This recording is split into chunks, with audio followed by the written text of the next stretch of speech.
Good morning, students.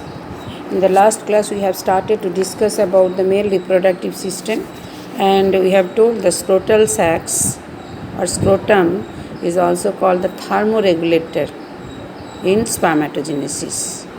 The testis of the male individual, it is located outside the abdominal cavity, so that the temperature will be lesser, 2 to 3 degrees lesser than the body temperature, which is favorable for sperm production. Already has been discussed. Now we have started to discuss about the testis. That also we have started.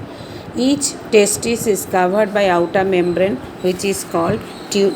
The outer, this is testis, more or less oval in shape.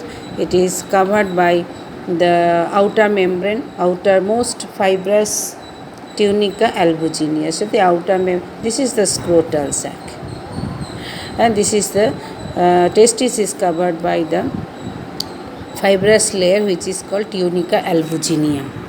Tunica albuginea, very very important. Both male and female, same thing will be discussed in reproductive organ. And internally, it is divided into so many lobes by dividing septa. So, and the testis is separated or divided into so many lobules. Lobules means chamber. Suppose here the testis is internally, it is separated like this. These are the septa, and if septa is there, means each and every chamber is considered as the lobules. So how many lobules will be there? No, 200 to 250 lobules, each containing each of the lobule. Suppose this lobule, and here I am drawing one. Each lobule is having the 2 to 4 highly coiled tubular structure, which are called the seminiferous tubules. 2 to 4 highly coiled testicular tubules, or they are also called the seminiferous tubules. These highly coiled seminiferous or highly coiled or convoluted folded tubules, which form the 80% of the testicular substance, and which are considered as a site of sperm production. So one more question: where does the sperm production take place? In the seminiferous tubules. Now we are going to discuss about the seminiferous tubules. Stratified epithelium. It is a tubule-like structure. Here, suppose I have drawn here tube-like structure, and this the stratified epithelium, it is called layer after layer, which is made up of the two types of cells. So stratified epithelium of the seminiferous tubule is made up of two types of cells. What are the names? Now first type, it is called the Sertoli cells. Second, here I have drawn schematically two types of cells. Stratified epithelium of the seminiferous tubule is made up of two types of cells: Sertoli cells, or they are also called the nurse cells, and second type, it is called, they are called the spermatogonic cells or male germ cells. Now Sertoli cells. What is the function of Sertoli cells, and shape also will be discussing.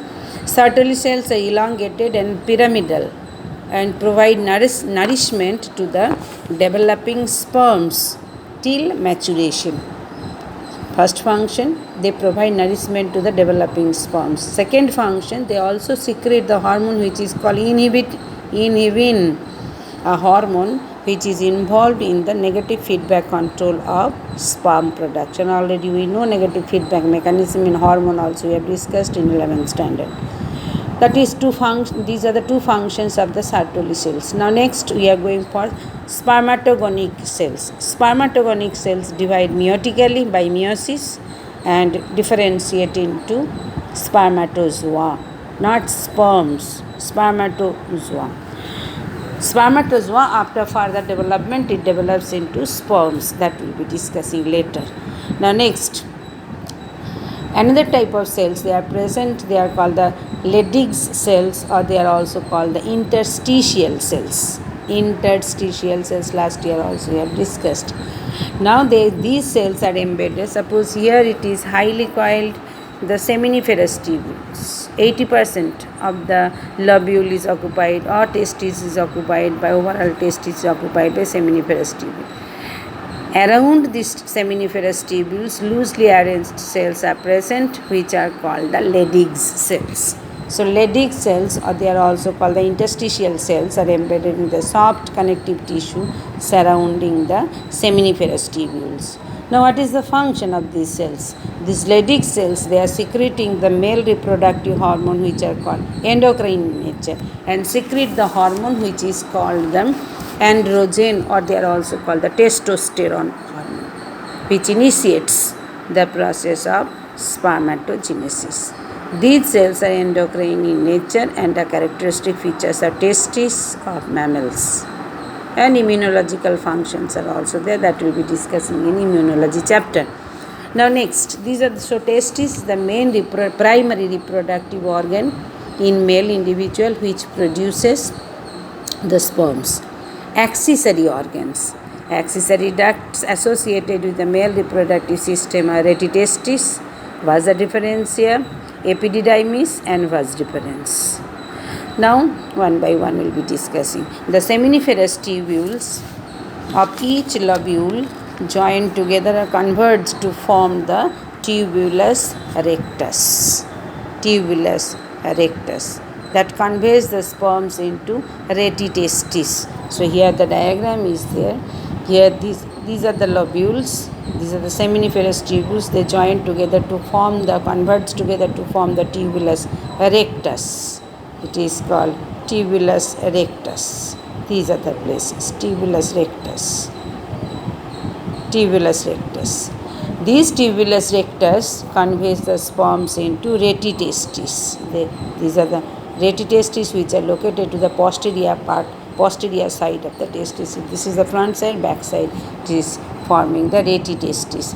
The retitestis is a new tubular network on the posterior side of the testis. The sperms leave the retitestis and enter the epididymis through vas deferens. So, schematic form I have written seminiferous tubules to tubulus rectus, retitestis, epididymis, and from epididymis is the place where the sperms can be stored temporarily. The production, it will be stored temporarily in the epididymis. Sperms leave the retitestis and enter the epididymis through vas differentia. The vasa differentia, not vas differens, vasa differentia. This area is called vasa differentia. Now, epididymis is a single highly coiled tube that temporarily stores, very, very important, one more question, temporarily stores the spermatozoa and they undergo physiological maturation and acquire increased motility. Motility means they will be showing more and more movement. The maturation will be taking place, tail also will be produced, so they will be showing the movement and fertilizing capacity. The epididymis leads to the vas deferens. Now come to this diagram. This is the epididymis, and the epididymis will be leading to the tubular structure, and either side of the testis they are called the vas deferens. Vas deferens. Epididymis leads to the vas deferens and joins the duct to the seminal vesicle.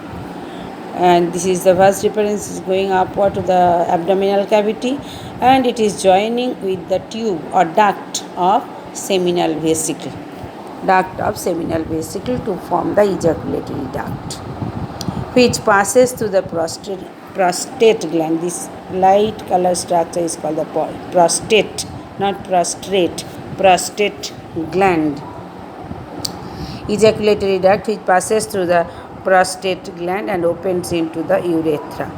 The urethra is the terminal portion of the male reproductive system and is used to convey both urine and semen at different times. It originates from the urinary bladder, the urethra, which is originating from the urinary bladder and extends through the penis by an external opening called urethra meatus. So I have drawn the schematic presentation. This is the easiest way to keep in your memory.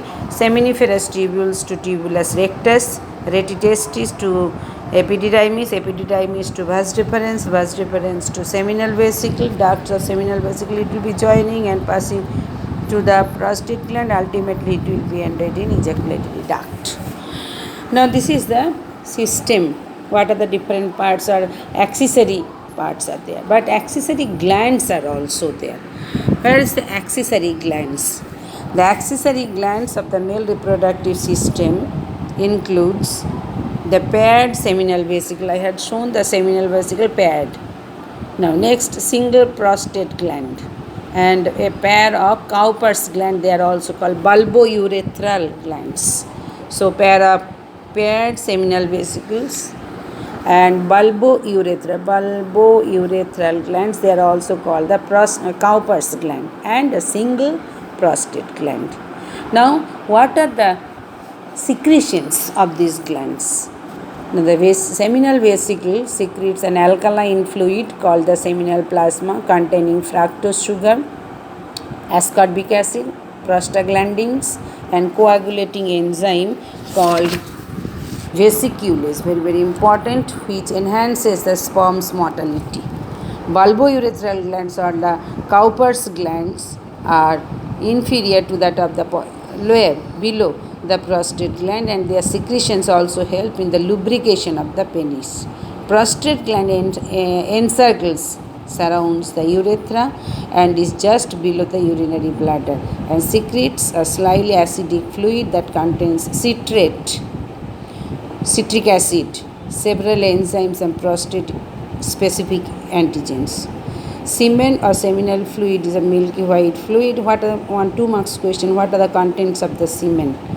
Which contains sperms and the seminal plasma. Seminal plasma is nothing but the secretions of all the 3 glands. That means seminal vesicle, prostate gland, and the Cowper's gland. All the 3 gland secretions along with sperms is called the semen from the seminal vesicle, prostate gland, and the bulbourethral glands. So together we have to write to get the 2 marks. Seminal fluid acts as transport medium, provides nutrients, contains chemicals that protect and activate the sperms and to facilitate their movement. Now the last part of the male reproductive system, which is called the penis. Penis is the male external genitalia functioning as a copulatory organ. It is made up of special tissue and that helps in the erection of penis to facilitate insemination. Transport of sperms will be taking place. The enlarged end of the penis called glans penis and is covered by a loose fold of skin called foreskin, or it is also called prepuce. This is the end of this topic. Okay, thank you children.